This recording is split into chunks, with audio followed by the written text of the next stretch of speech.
महापरमहंसाय स्वादित चरण कमल चिन्ह मकरंदाय भक्तजन मानस निवासाय श्री रामचंद्राय नमः।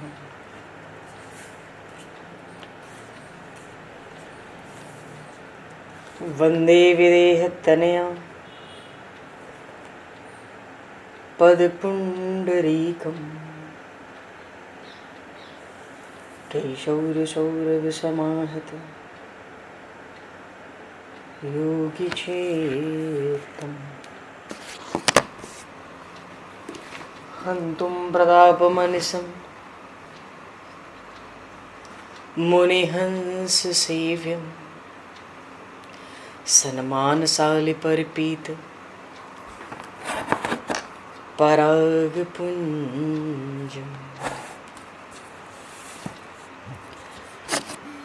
यत्र यत्र रघुनाथकीर्तनं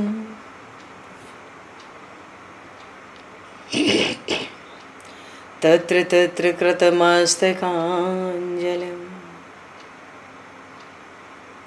बाष्पवारि परिपूर्णलोचनं मारुतं नमत राक्षसान्तकं कुन्द इंदुसमदेह उमारमण करुणायन जाहि दीन परनेह करहु कृपा मर्दन मयन।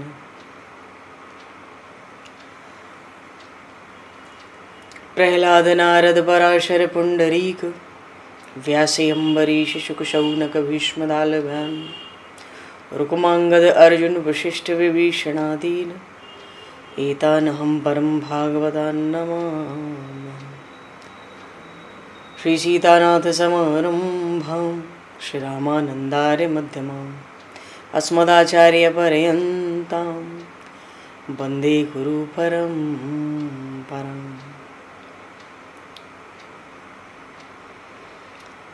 वर्णानामर्थसंज्ञानां रसानां छन्दसामपि मङ्गलानां च कर्तारो वन्दे वाणी विनायकौ।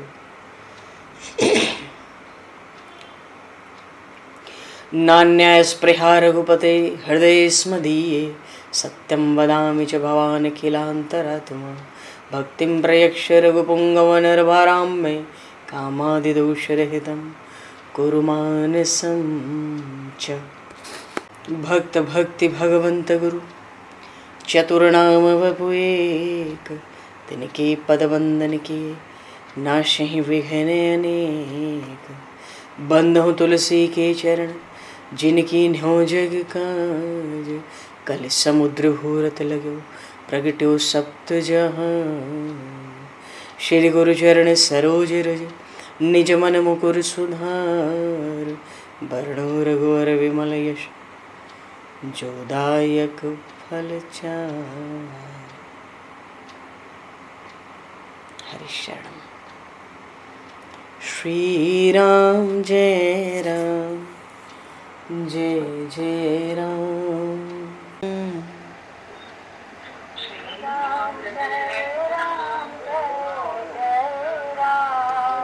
श्री राम जय राम जय जय राम।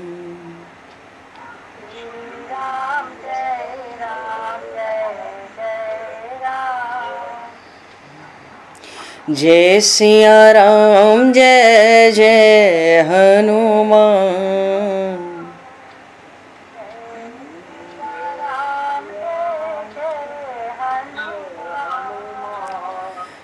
श्री गुरु रामानंद भगवान।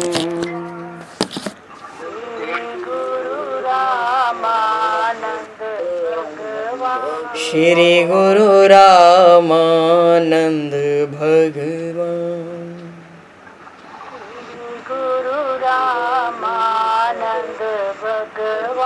श्री राम जय राम जय जय राम।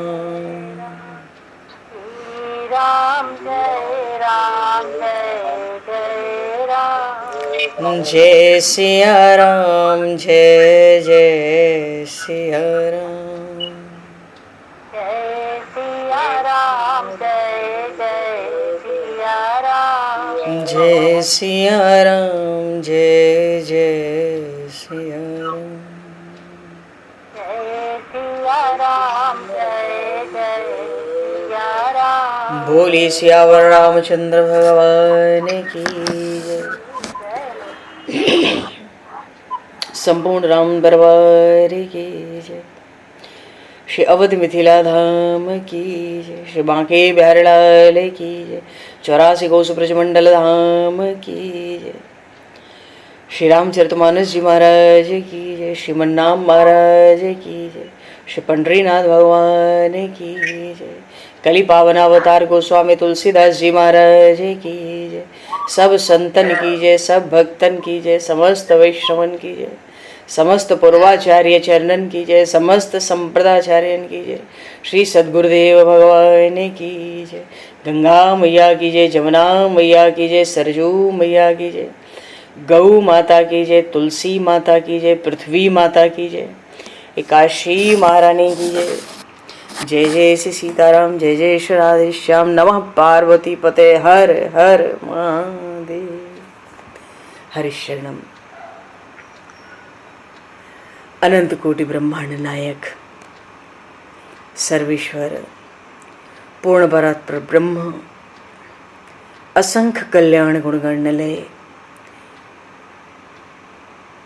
भक्तवांशा कल्पतरु शरणागत वत्सल भक्त वत्सल दीनबंधु दया सिंधु श्री कौशल्य आनंद वर्धन श्री दशरथ नंदन श्री जानकी कंठभूषण भगवान श्री सीताराम जी महाराज की असीम कृपा करुणा से श्री हनुमान जी महाराज की परम पावन भावमयी सन्निधि में महापुरुषों की भावमयी उपस्थिति में एवं आप सभी श्रद्धालु भक्त वैष्णवों की मंगल सन्निधि में मानव जीवन का सर्वोत्कृष्ट फल भगवत गुणगान भगवत कथा का आनंद हम सभी श्री राम कथा के माध्यम से प्राप्त करने जा रहे हैं। सर्वप्रथम आप सभी भक्त जनों के श्री चरणों में भगवत भाव से सादर वंदन सादर नमन। आप सभी को यथा योग्य जय सिया राम जय जय श्री राधे हरि श्याम जय श्री राम।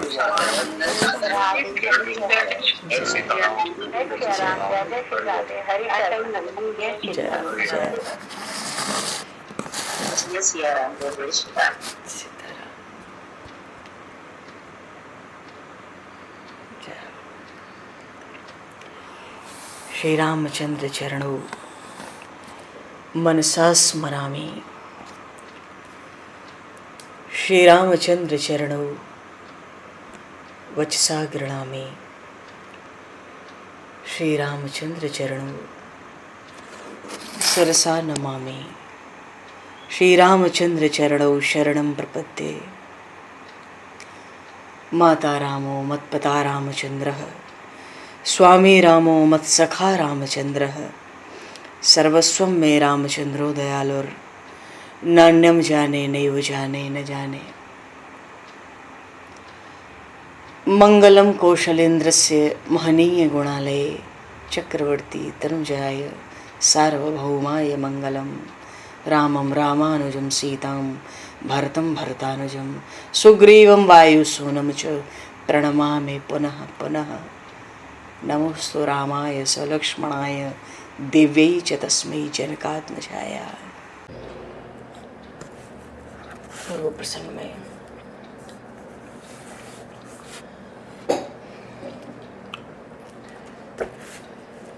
लखन सकूप वचन जे बोले डगमगाहि महि दिग्गज डोले।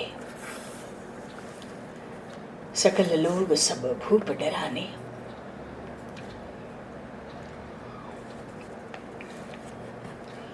बंदीजन जब राजसमाज में धनुष को स्थापित किया तो पूरी राजसभा में कहते हैं ना, अरे भैया सब राजा लोग कान देकर सुनो। क्या सुनो? महाराज जनक का प्रण तो वज्र रेखा और हाथी के दांत के समान है। मानो एक तो ये अमिट है और पीछे भी लौटने वाला नहीं है। महाराज जनक का प्रण। और ये तो वेदों में भी प्रसिद्ध है, सारा जगत ही जानता है।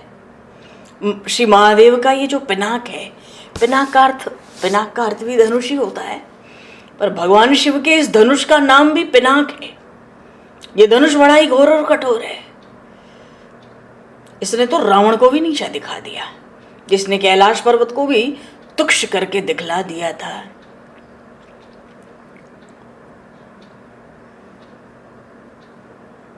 और ये धनुष तो पृथ्वी के मस्तक पर विराजमान है ना।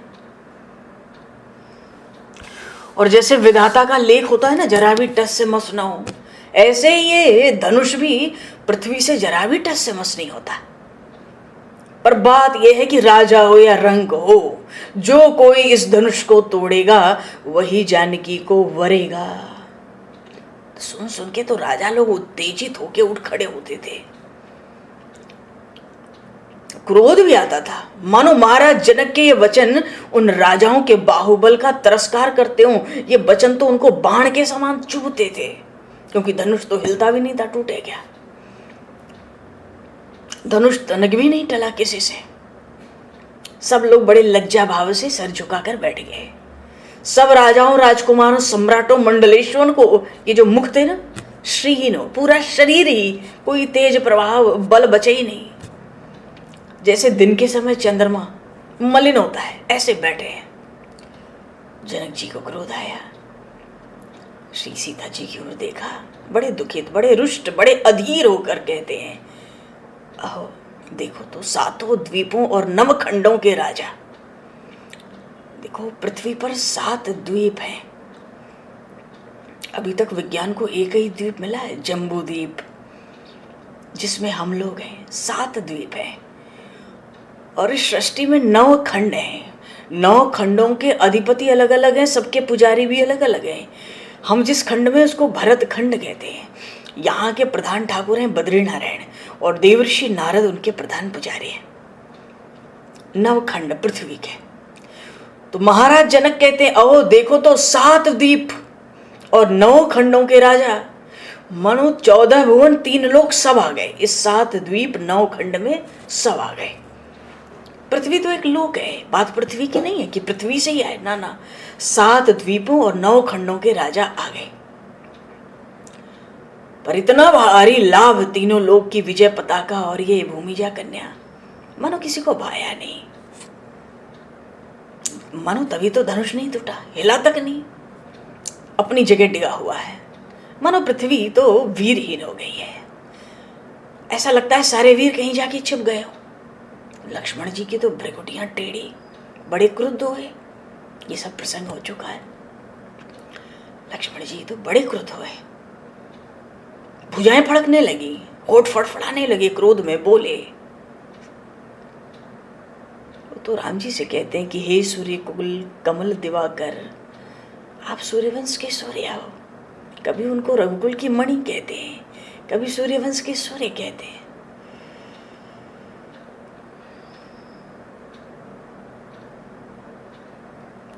रघुवंश में सूर्य समान हो तुम, हे राम तुम्हारी जय होवे। तो हे सूर्य कुल के कमल दिवाकर, कमल दिवाकर का अर्थ है वो सूर्य जो कमल को प्रफुल्लित कर दे। ये सूर्यवंश तो कमल के समान है, और आपने इसमें अवतार लेकर सूर्यवंश रूपी कमल को प्रफुल्लित किया है, खिला दिया है। सुनो, यदि इस समय आपकी आज्ञा मिले तो ये बेचारा धनुष तो क्या, मंदराचल और सुमेरु को भी डोरी चढ़ा कर झुका दो। प्रभु आपकी इच्छा हो तो आप तनिक अपने सेवक का खेल देखिए कि मैं किस प्रकार इस धनुष को चढ़ाता हूं। अरे इतना ही क्यों, मैं तो उसको लेकर दौड़ूं, कमल की डंडी के समान तोड़ डालूं, तभी आपका दास कहलाऊंगा। अच्छा, ये जो वीर रस की बात प्रकट हुई, इसको सुनकर सब बड़े प्रसन्न हुए। जो मंत्रियों का वर्ग था और दूसरे राजा लोग थे, जो थोड़े विवेकी थे, अभिमानी नहीं, अंधे नहीं, अभिमान के, और जो नगर की, मिथिला की नर नारी हैं, बड़े प्रसन्न हुए। सबको लगता है इस छोटे कुमार ने बड़े सुंदर वचन कहे हैं, पर श्री रघुनाथ जी तो मधुर मधुर मुस्कुराते हुए नेत्रों के इशारे से अपने प्रिय उन लखन लाल को, लखन का काम ही है सबको लखना, उनको रोक लिया बोलने से। आओ यहाँ बैठो मेरे बगल में, चुप रहो, अब बैठ जाओ। तो श्री रघुनाथ, अच्छा, महर्षि विश्वामित्र उसी समय कहते हैं, हे जगत में वंदनीय, हे अतुलित बल के धाम, हे श्री रघुनाथ उठिए।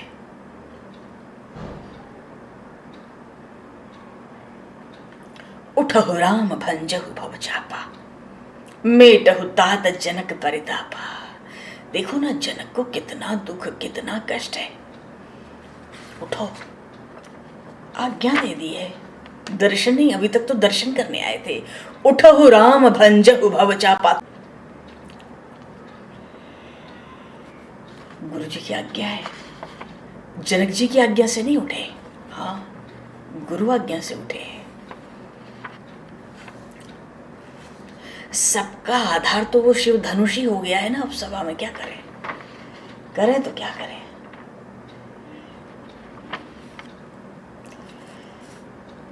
और जैसे ही कहा कि उठो राम भंजहु भव चापा, मेटहु तात जनक परितापा, जनक जी तो बोले अरे ये तो बड़ा बुरा मामला फंसा, अब क्या करें। हाथ जोड़ जोड़ कर कहने लगे, महाराज, महर्षि विश्वामित्र से कहते हैं, मानो कहा तो बाणासुर, राक्षस राज रावण, 7 द्वीप के राजा महाराजा और सब 14 भुवन के लोकपाल, देवता दैत्य असुर सब आए, पृथ्वी को तो पकड़ रखा है धनुष।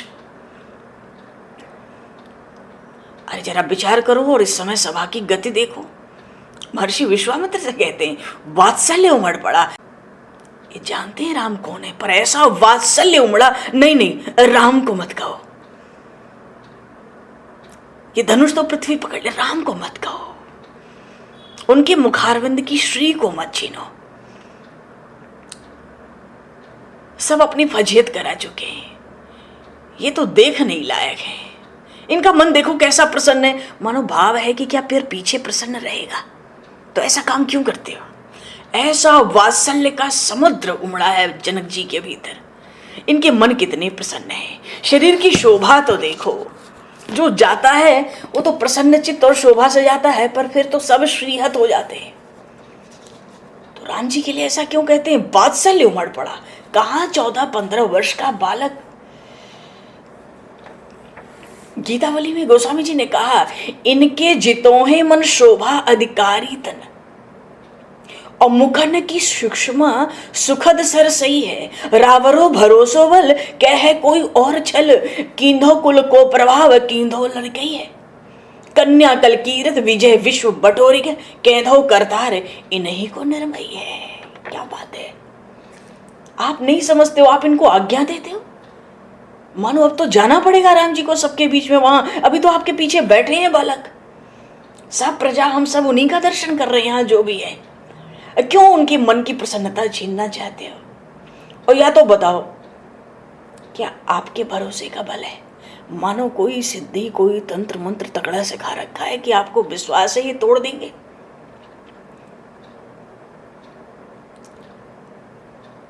क्योंकि देवता भी तो यहाँ मुंह की खा के जा चुके हैं ना।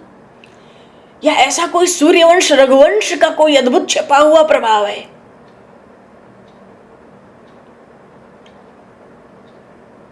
भीतर ख्याल आता है, महर्षि विश्वामित्र कह रहे हैं, ऐसे तो नहीं कह सकते, मानो विधाता ने मेरी कन्या सीता और उसकी जो विश्व पावनी कीर्ति है और जो विजय है इस धनुष भंग के संग, सबको बटोर कर इन्हीं को तो नहीं रचा है। सारी सभा जनक जी महाराज की ऐसी वाणी सुनकर बड़ी प्रशंसा हुई, बहुत प्रसन्न हुई। और विश्वामित्र जी ने तो जनक जी महाराज की वाणी की बड़ी प्रशंसा की। कहते हैं, बहुत ठीक बात कहे हो, मानो ठीक बात पीछे वाली है। विधाता ने तेरी कन्या के लिए इन्हीं को रचा है, ये विजय इन्हीं के हाथ लगेगी। कह नहीं पाए, कहते हैं बहुत उचित बात, बहुत ठीक बात कही है आपने। लक्ष्मण जी भी जनक जी की बात को अब सुनकर प्रसन्न हुए हैं। पहले तो उन्हीं की वाणी पर नाराज हुए थे, कही जनक अस अनुचित वाणी, विद्यमान रघुकुल मणि जानी। लक्ष्मण जी प्रसन्न हुए। सब वहां के जो पुरवासी हैं, जनकपुरवासी, सब आनंद में मगन हैं। और देखो भाई, प्रभु के जो भक्त हैं वो तो जानते हैं मेरे प्रभु सदा ही विजयी है। भक्तों को भी अत्यंत प्रसन्नता है दिल में। अरे वाह, गुरु जी ने आज्ञा दी, उठहु राम भंजहु भव चापा, मेटहु तात जनक परितापा। अच्छा, इस संवाद को सुनकर जनक जी की बात और विश्वामित्र जी ने कहा, बहुत ठीक निश्चित किया है तुमने, बहुत ठीक कहते हो। वो जितने राजा पंक्ति में बैठे थे ना, बिना आगही के जल गए माना। तो गादी नंदन ये जो महर्षि विश्वामित्र हैं, प्रसन्न होकर श्री रघुनाथ जी से कहते हैं कि भाई तुम उठो। तो रघुनाथ जी ने गुरुदेव से कहा,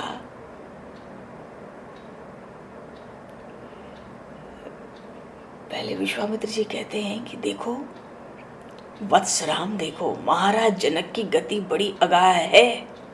हाँ, ये वाणी से ग्रहण नहीं की जा सकती। तो राम जी से क्या कह रहे हैं, वो तो जानते ही पूर्ण परात्पर ब्रह्म है। सारे समाज को शिक्षा देने के लिए ये बात राम जी से विश्वामित्र जी ने सभा में कही कि महाराज जनक की गति बड़ी अग्राह्य है। मानो जो दिखता है सुनता है उस पर मत जाओ, इनकी वाणी ग्रहण नहीं की जा सकती। राजा तो अनेक देखे सुने गए हैं, वो सब राजा सब झूठे हैं, नाम मात्र के राजा हैं। सच्चे तो एकमात्र महाराज जनक हैं, तिरहुत नाथ। ये जो मिथिला का राज्य है चारों तरफ बढ़ा हुआ है, इसको तिरहुत क्षेत्र कहते हैं। तो बोले असली राजा तो यही है, एक महाराज जनक। और ये कैसे राजा हैं, इनके विषय में तो सारी पृथ्वी ही प्रमाण दे रही है। इनका चित्त मानो है तो ये विदेह है, और बात कर रहे हैं ऐसे कि माने इस छोटे से बच्चे को कहाँ धनुष तोड़ने आप भेज रहे हो, क्या बात कर रहे हो। तो लोग ये न समझें कि ये कहाँ से इतना वात्सल्य जनक जी के हृदय में प्रकट हो गया। ये तो अभी तक विदेहराज और परमहंस चूड़ामणि ज्ञानियों में अग्रगण्य थे, इनको क्या हो गया। ऐसा बोलेंगे राम जी के लिए कि ये बालक है, इनको मत भेजो, इनके मुख की प्रसन्नता न चली जाए, शरीर की कांति न चली जाए, तेज न चला जाए, इनको रहने दो, आपके पीछे बड़ी शोभा पा रहे हैं बैठे बैठे। तो सारी सभा को दृष्टिगत करते हुए महर्षि विश्वामित्र कहते हैं, देखो एक राजा जनक ही हैं, क्यों, इनका चित्त राग में है, फिर भी ये वैरागी है। एक ही शब्द में सब कुछ स्पष्ट कर दिया। ये भी राग में दिखते हैं वात्सल्य में, पर वस्तुतः ये वैरागी है। भोग भोगने योग्य हैं क्योंकि राजा हैं, भोगों को भोगने योग्य हैं पर योग से युक्त है, महान योगी है। और इन्होंने ये महर्षि, ये जो योगीश कहे जाते हैं, याज्ञवल्क्य जी, उन्हीं की कृपा से सब सिद्धि प्राप्त कर ली है। राम जी को क्या सुनाएंगे, वो तो सारी सभा को बता रहे हैं, कोई जनक की वाणी पर न जाओ, जनक तो जो है सो हैं, ये विदेहराज हैं, जीवन मुक्त हैं। पर देखो आज यही जनक सूर्य के समान तप रहे हैं।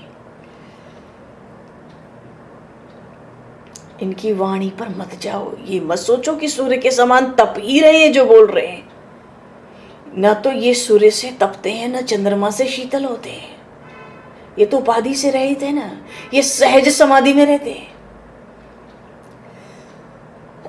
पर क्या है, इतने अगाध ज्ञान संपन्न होकर भी तुम्हारे स्नेह के वश, वात्सल्य के वश ऐसे व्याकुल दिख रहे हैं, मानो ऐसा लगता है बड़ी चिंता सहन कर रहे हैं। ये तो राज समाज में सबको निर्देश दिया। राज समाज में हर कोई अपने को ज्ञानी समझता है, खासकर जनकपुर की प्रजा, मिथिला की, और सब जनक को जड़ समझते, मूर्ख है जनक। हे विधाता, इसको बुद्धि दो, इस जनक को बुद्धि दो। ये क्या प्रण लेके बैठे हैं, ऐसा वर सामने है श्री राम के रूप में, और ये प्रतिज्ञा के लिए धनुष तुड़वा रहे। हमारी बुद्धि बड़ी अच्छी है, हे विधाता हमारी बुद्धि इस समय राजा जनक को दो। इसलिए भी महर्षि विश्वामित्र ने इंगित किया है राज समाज में कि न तो ये सूर्य से तपते हैं, न चंद्रमा से शीतल होते हैं, रागी हैं पर अत्यंत वैरागी हैं, भोग भोगने योग्य हैं पर योग से युक्त हैं, इनका ज्ञान अगाध संपन्न ज्ञान है इन पर।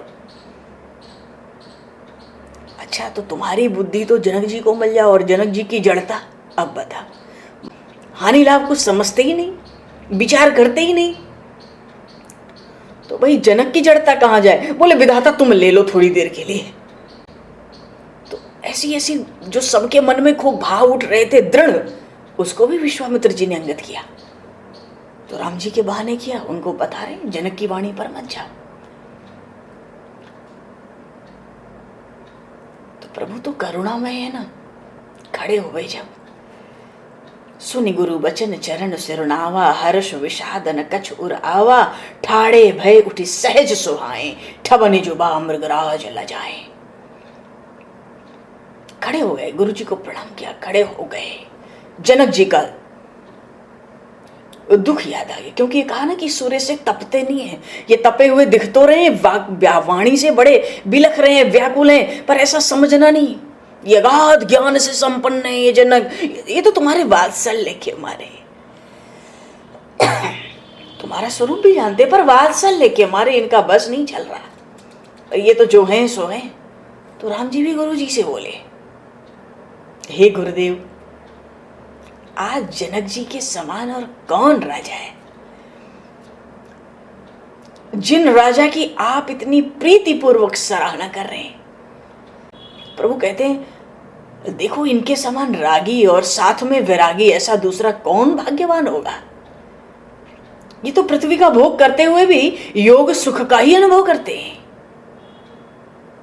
इनकी गति तो जैसे मुनियों के मन अगम है, वैसे इनकी गति कौन जान सकता है। प्रभु ने तो और खुल के, क्यों, जो भक्त हैं भगवान उनके दोष तो कभी देखे ही नहीं, विचार में लाए ही नहीं। कोई कान भरने की चेष्टा भी करे तो नेत्र लाल हो जाते हैं। जे अपराध भरकत कर करें राम रोष पावक सो जरई। और यहाँ तो गुरु जी प्रशंसा कर रहे हैं, तो प्रभु श्री राम ने मुक्त कंठ से जनक जी महाराज की सभा में पहले प्रशंसा की। जनक जी तो जनक जी है, मुनियों के मन जैसे अगम है वैसे इनकी वाणी अगम है। और जनक जी महाराज के दो बड़े विशेष गुण बताए प्रभु ने राज समाज में। इनका गुरु जी के प्रति और भगवान शंकर के चरणों में बड़ा प्रेम है। तो गुरु जी तो है महर्षि याज्ञवल्क्य और भगवान शंकर इनके हैं इष्ट। तो गुरु जी में और भगवान शंकर के चरणों में तो बड़ा प्रेम है। उसके बाद घर में रहते हुए विदेह भाव, जीवन मुक्त। और चूंकि पहले ही दर्शन में प्रभु को पहचान गए थे, तो प्रभु कहते हैं सभा में कि इनके समान निर्गुण और सगुण भगवान का भजन करने में भला कौन कुशल है। जितने कुशल महाराज जनक हैं। बोलिए श्री जनक जी महाराज की जय।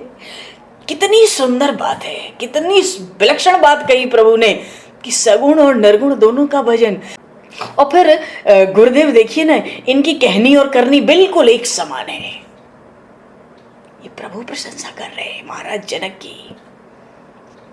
ये तो वैराग्य के, विवेक के, नीति के, मानो निर्वाण पद के भी पथिक हैं। ज्ञानी है तो मोक्ष ही तो चाहेंगे, और अभी तो राम प्रेम में डूबे जा रहे हैं। ये तो पथिक है, वैराग्य के, विवेक के, नीति के, निर्वाण पद के। प्रभु बहुत तरह से प्रभु ने गुणगान गाया। प्रभु की जो वाणी प्रकट हुई ना, कह ले वाक्य रचना,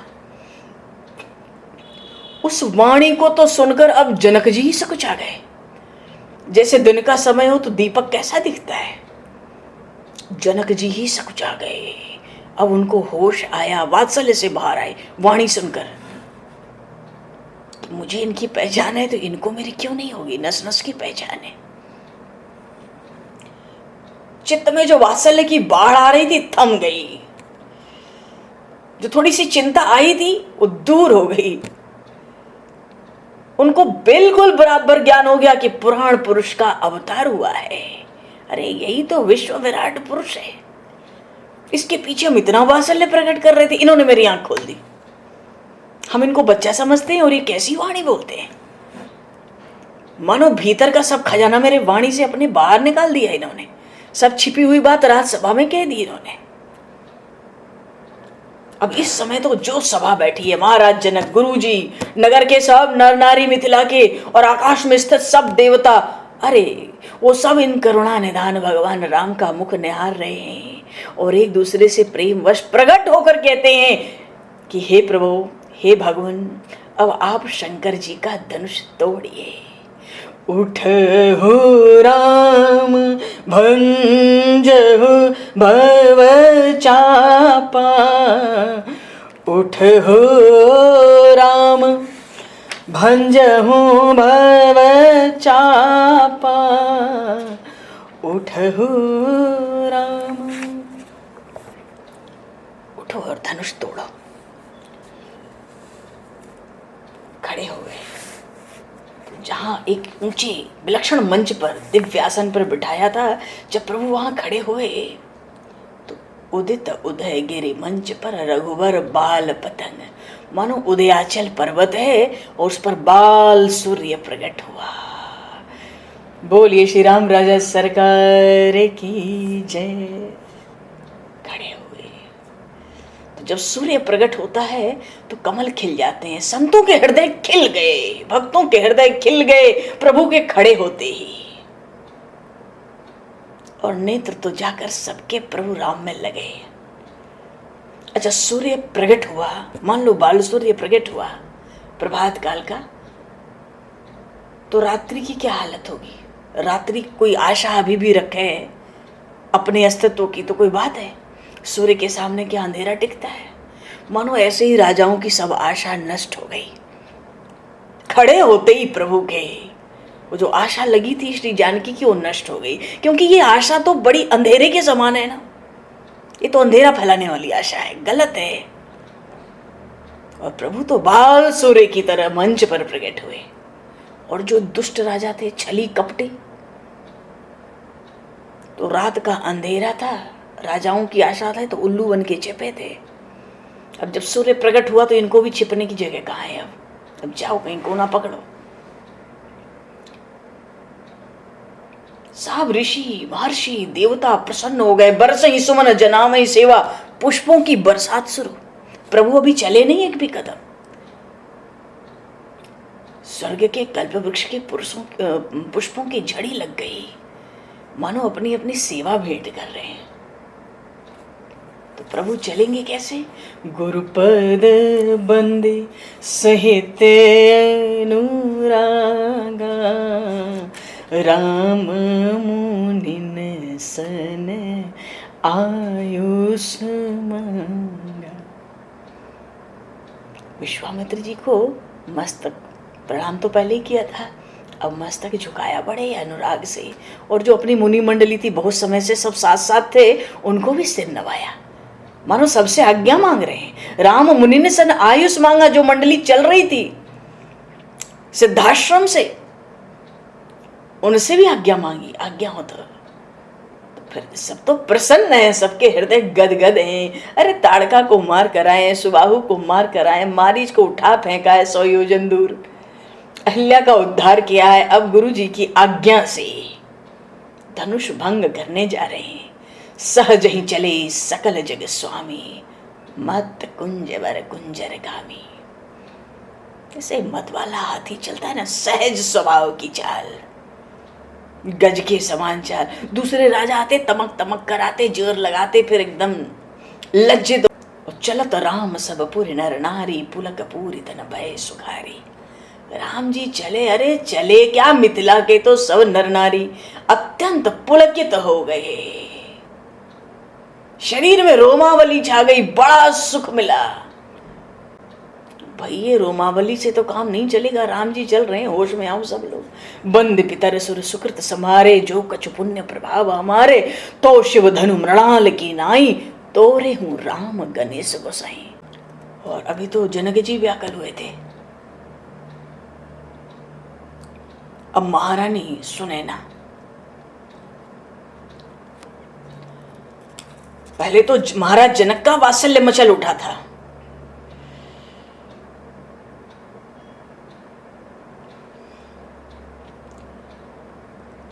अच्छा, जब प्रभु चले ना तो महाराज जनक ने, उनके कुल पुरोहित ने और सभासदों ने अब तक धनुष तोड़ने के लिए आने वाले हजारों हजारों राजाओं को देखा था। उनमें बहुत से तो आते तो अपने बल विक्रम के लिए प्रसिद्ध थे, जो आते थे उतावली में आते थे, अपने पौरुष का गर्व लेकर आते थे, डींग मारते आते थे। और आज तो सैकड़ों सैकड़ों कामदेव के भी रूप को हरने वाले ये पुंडरीकाक्ष रघुकुल के कुमार उठ खड़े हुए हैं। तो धनुष की ओर चलने की उनकी गरिमा, उनकी गंभीरता, उनका ओज बिल्कुल अपूर्व है, कभी देखा ही नहीं।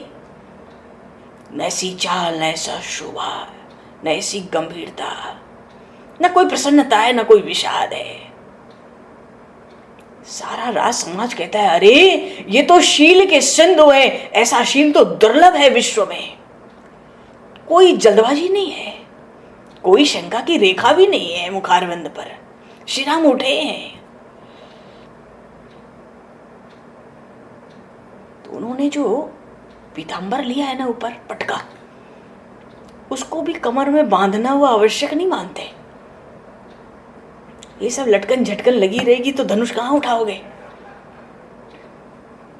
तो महर्षि विश्वामित्र ने ऐसा करने को कहा भी नहीं था, वो तो गुरुदेव की आज्ञा का पालन करने जा रहे हैं। उठाओ राम भंजऊ भव चापा। कोई तैयारी नहीं, चल दी है बस। हाँ, केवल एक बात हुई। क्या तैयारी हुई धनुष तोड़ने की?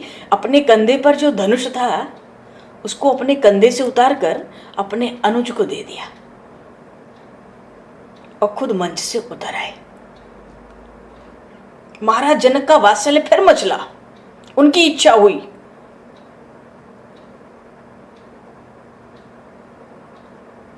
और इच्छा हुई शतानंद जी की भी कि कह दें, वत्स राम अपने पटुका को कम से कम कटी में तो बांध लो, कमर में बांध लो। ये क्या लटका के, या इसको पकड़ो, कमर में बांधो, हाथ तो खुला रखो।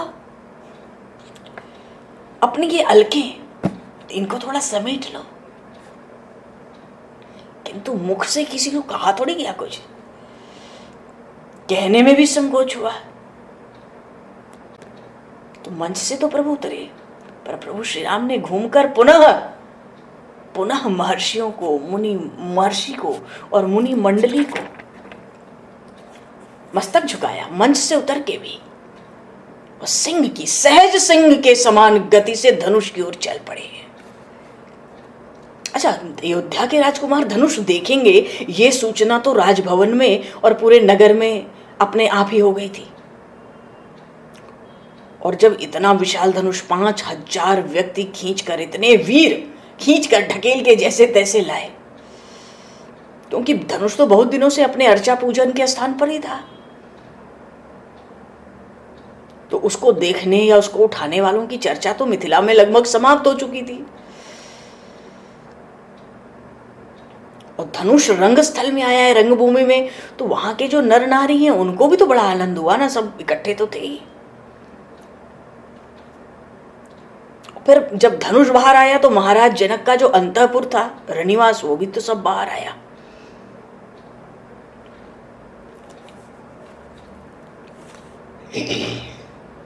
लोग सोचते हैं कि ये अवध के सुकुमार कुमार इतनी कम अवस्था के और धनुष इतना भारी।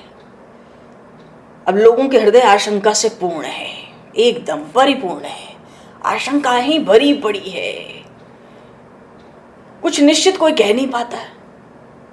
फिर कोई ये भी तो सोचता कि खेल खेल में जिन राजकुमारों ने हजारों राक्षसों को मार दिया सहज ही, और इनकी चरण की रज पाके वो पाषाणी, वो अहिल्या भी तर गई, तो कोई साधारण राजकुमार थोड़ा ही है। वो धनुष उठा नहीं सकते, तोड़ नहीं सकते, भाई ये निश्चित ये भी नहीं कहा जा सकता। पर सबके भीतर तो देखो एक ही बात है कि ये श्यामल वर्ण, कमल लोचन, हमारी राजनंदिनी युंधरा नंदिनी भूमिजा कन्या का पाणी ग्रहण करें तो हमारा जीवन तो धन्य धन्य हो जाए, हमारा जीवन धन्य धन्य हो जाए। दिल में तो यही बात बसी है। तो ये संबंध हो जाए तो इस संबंध से हम भी तो इनको अपना कह सकेंगे। मानो मिथिला के जन जन के हृदय में ये उत्कट अभिलाषा है, उत्कट कामना है। तो अभिलाषा से ही तो आशा भी है और संभावना, सब चीजें उत्पन्न है, पर निश्चित तो नहीं होता। प्रभु श्री राम जब धनुष की ओर चल पड़े, सब मिथिला के नर नारी व्याकुल हृदय से अपने इष्ट देवों के स्मरण में लग गए। कोई जप कर रहा था, कोई स्तोत्र पाठ कर रहा था, कोई प्रार्थना कर रहा था कि ये सुकुमार कुमार पिनाक भंग करने में सफल हों, हमारे संपूर्ण पुण्यों के प्रभाव को लेकर सफल हो जाए। बंद पितर सुर सुकृत संहारे, जो कछु पुण्य प्रभाव हमारे, तो शिव धनु मृणाल के नाई, तोरे राम गणेश गोसाई। तो जब राम जी ये लोग तो अपने हृदय में लेके बैठे थे, अब माता सुनैना के हृदय में वात्सल्य प्रकट हुआ। जनक जी महाराज के बाद सखियों को पास बुला लिया, सखी सहेलियों को पास बुला लिया, बड़ा वात्सल्य प्रकट हुआ। सीता माँ तो स्नेह बस चरण बचन कहे बिलखाए, को न बुझाए कहे गुरु पाही, ए बालक असी हठ भल नाही। बारन रावण बाण छुआ नहीं चापा, हारे सकल भूप कर दापा, और सो धनु राज कुंवर कर देही, बाल मराल की मंदिर लेही। महारानी सुनैना ने आज अभी श्री राम को देखा है, इनको तो दर्शन भी नहीं थे, इनको तो राज समाज में दर्शन हुए प्रभु के। उनका हृदय वात्सल्य से व्याकुल हो गया। वो तो कहती है महाराज जनक को, पहले ये महाराज तो विवेक की निधि हैं, अरे ये तो बालक हैं, अपने बाल स्वभाववश धनुष उठाने जा रहे हैं।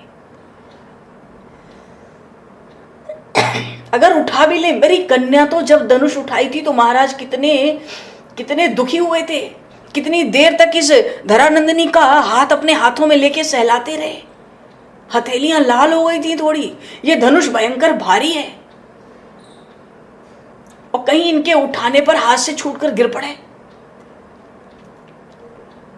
महारानी सुनैना अंतःपुर में जो भीतर का स्थान है बिल्कुल, वहां पर अपनी सखी अपनी सेविकाओं के साथ है, पर्दा लगा है नारियों के बैठने के स्थान पर।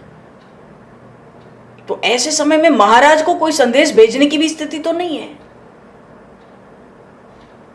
हाँ, अगर महर्षि विश्वामित्र के समीप से इधर से आते तो इनको यहां बुला के ये बात कही जा सकती थी। महारानी सुनैना का तो हृदय ही छटपटा रहा है।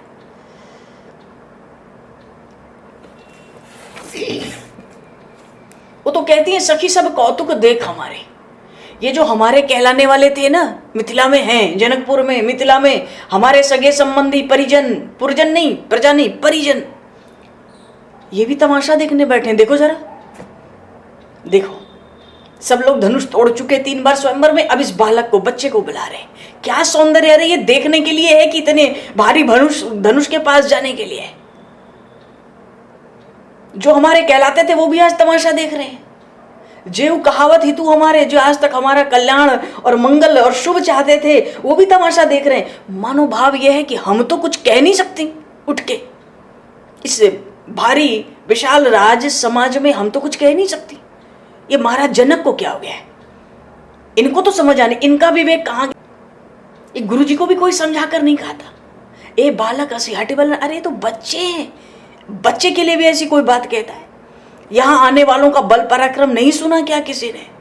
रावण और बाणासुर भी गए, सब देवता भी गए, ये क्यों बच्चे का मानो उपहास कराते हो? ये क्या कर रहे हो? अन्याय को, अधर्म को रोकना चाहिए। गुरु जी को भी कोई नहीं समझा रहा है। रावण बाण छुआ नहीं चापा, ये रावण बाणासुर तो छू नहीं पाए, और जितने भूप आए, राजा महाराजा सम्राट मंडलेश्वर, आज तक हारे सकल भूप कर जापा, अभिमान से आए और सब अपने घमंड के मारे लज्जित होकर गए। और वही ऐसा धनुष सोधनु राजकुमार का दी, इस छोटे से राजकुमार को कह दिया तोड़ने के लिए। इनके तो गुरुजी हैं, ये महाराज जनक को क्या हुआ है? ये अपने शतानंद जी को क्यों नहीं समझाते? क्या कर रहे हैं लोग? बाल मराल के मंदर ले। बाल हंस कहीं मंदराचल उठा सकता है? ये तो बाल हंस की तरह है। हंस तो मान सरोवर में विहार करता है। ये तो मिथिला के मान सरोवर में विहार करने वाले हंस हैं। जन जन के हृदय में विहार कर रहे हैं। सबके हृदय, नेत्र, मन, शरीर इन्हीं में टिके। ये तो बाल हंस है। इनको तो मान सरोवर में ही सबके विहार करना है। और इस बाल हंस को, हंस क्या मंदराचल पर्वत उठाता है? ऐसी बात क्या नीति की है, धर्म की है, न्याय की है, उचित है? तो महारानी सुनैना का हृदय छटपटा रहा है अत्यंत वात्सल्य से परिपूर्ण होके। तो उस अंतःपुर में जहां महारानी सुनैना बैठी हैं, वहां पे जो सखियां हैं, उसमें जो सबसे वृद्धा है ना, बूढ़ी, और जो बड़ी चतुरा सखी है, वो माता जी को, महारानी सुनैना को समझाती है। क्यों? उसका दृढ़ विश्वास है कि श्री राम धनुर्भंग कर देंगे।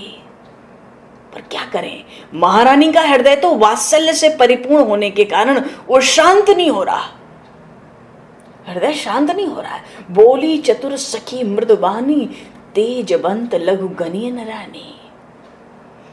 ये बड़े तेजोमय है, बड़ा प्रभाव है, इनको छोटा करके मत देखो, ऐसा मत समझो।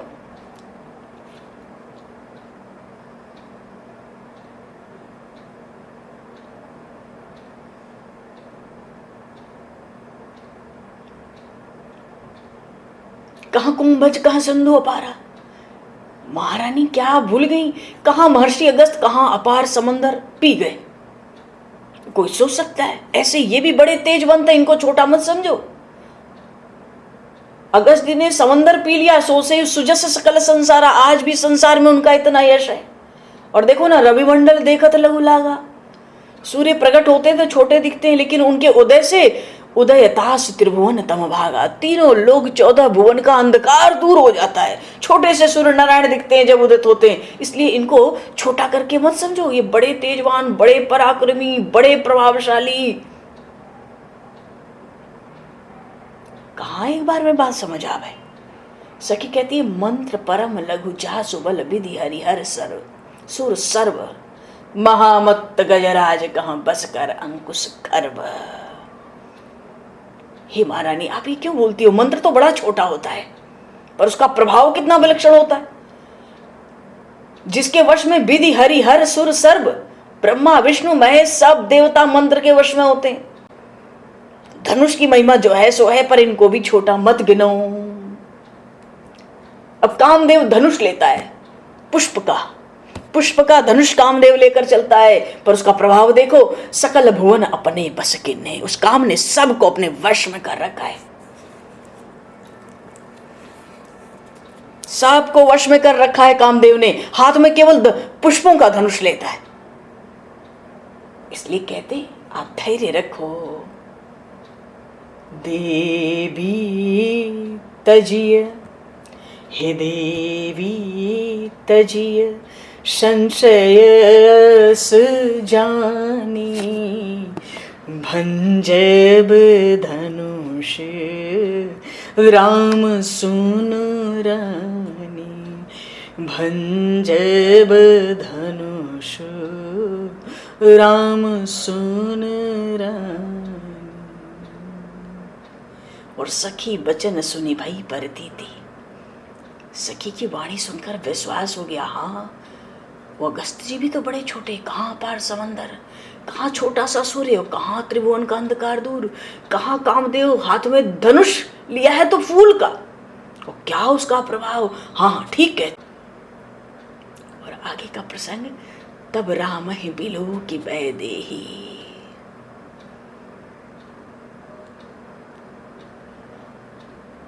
अब श्री जनक नंदिनी के भाव, तब राम ही बिलो के वैदेही, सभय हृदय बिनमत जेते ही। बोलिए सियावर रामचंद्र भगवान की जय। समय को दृष्टिगत करते हुए 2 पल नाम बोलेंगे और फिर वाणी को विराम। जय सिया राम। जय सिया राम, जय जय सिया राम।